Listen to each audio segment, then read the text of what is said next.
Brian Ray's been holding for a while, and I appreciate that. Let's bring him in. Host of Dallas Stars broadcast on Bally Sports Southwest. They did not, as you saw, Brian, make the top 5 nor bottom 5, the Dallas Stars. Does that mean they're a middling team? Where do you have them rated, the Dallas Stars, here through a little more than a month of the regular season? I'd say middle of the pack, if you look at it. After their win last night, I think they're 4 points out of a wild card spot. But this always happens, right? There's always 4 or 5 teams that are hot out of the gate, and there's always 4 or 5 teams that bottom because they're slow out of the gate. And then that leaves you with 20 more teams sitting in the middle. So they're amongst that group, but they're still, 65 games or so, depending on what your schedule looks like, to try and determine who's going to separate.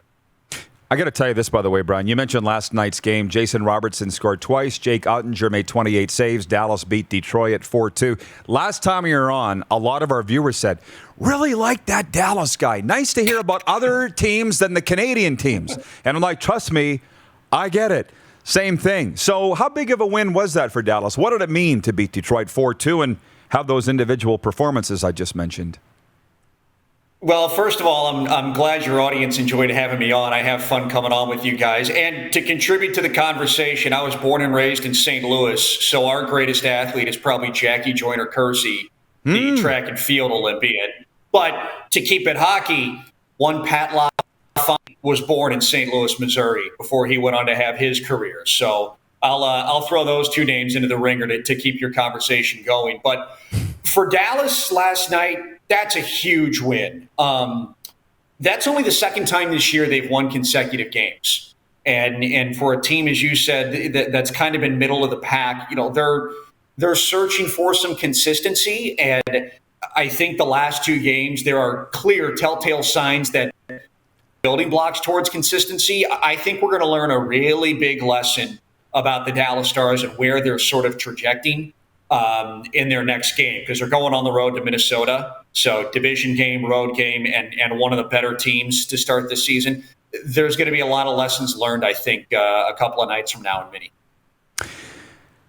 Backing up the truck, Patty LaFontaine, Team USA, Buffalo Sabres great, is from St. Louis. I did not know that.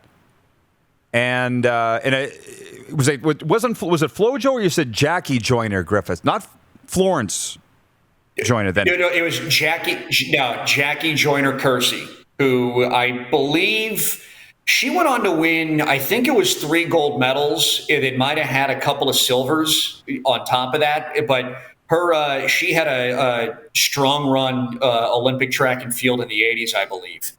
Well, listen, man, I could sit and talk to you about all this. Now, Brady and Matthew Tkachuk would qualify as St. Louis athletes, would they not?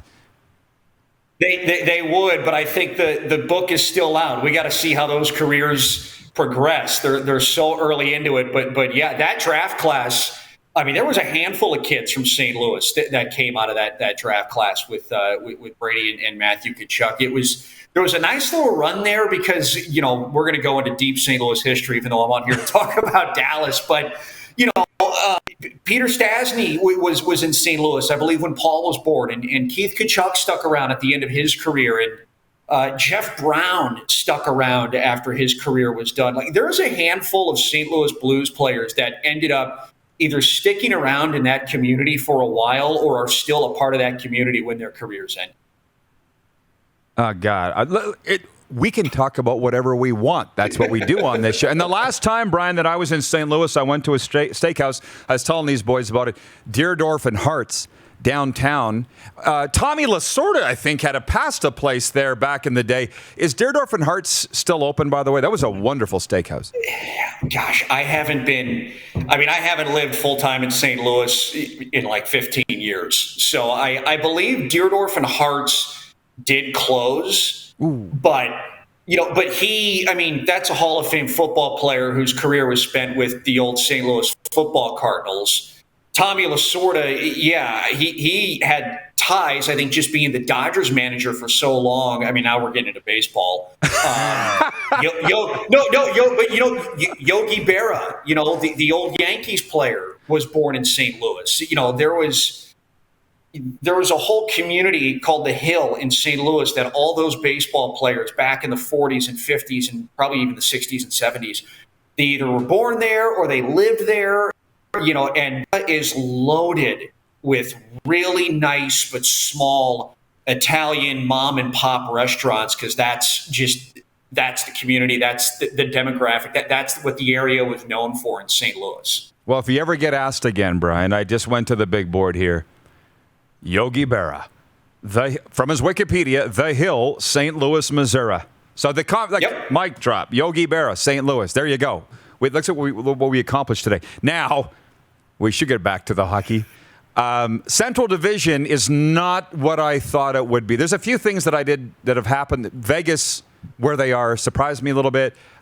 Minnesota being number one in the Central shocks me. How about you? Well, I mean, how much is there that's gone according to plan so far? The Central Division hasn't been as much of a bear, I think, as people thought, but has the Pacific Division been as bad as some people thought when you look at it? So it's always interesting for me to have these conversations, because we need to talk about something and we need to react to what we've seen through the first 15 games, but we've also only seen 15 games. Like, there is still so much time for Vegas to get it together, Anaheim to maybe regress back to what a lot of people thought they were going to do, for certain teams to improve their standings and go to where they thought they were going to go. But at the same time, there's always a surprise somewhere in every NHL season. And maybe it's Anaheim, maybe it's somewhere else. We haven't determined what it is yet. So I'm still very much in wait and see mode. I remember when I talked to you last time, you asked me, and I said, we're cautiously optimistic down here in Dallas, because you can look at a couple of things that could become pitfalls for the Stars. I'm still cautiously optimistic because we haven't seen those pitfalls happen consistently. Still haven't seen maybe the expectations and the potential happen consistently. We've seen, bits and pieces of it. They've left us wanting more a little bit, but there's still so much of the sample size that needs to be determined that there's a lot of plot twists left in this story for a lot of teams. For sure, and that's awesome, and they're definitely saying that in Toronto, but they say the cutoff line, the wheat from the chaff time, is the U.S. Thanksgiving, and that is next week. So we will know more maybe within a week's time. Hey, Brian, as I told you, my dad worked for the Stars for 26 years, so watching them pretty closely to see what's going on there. I appreciate the update, and I hope we can do it again soon. Appreciate it. Thanks, guys.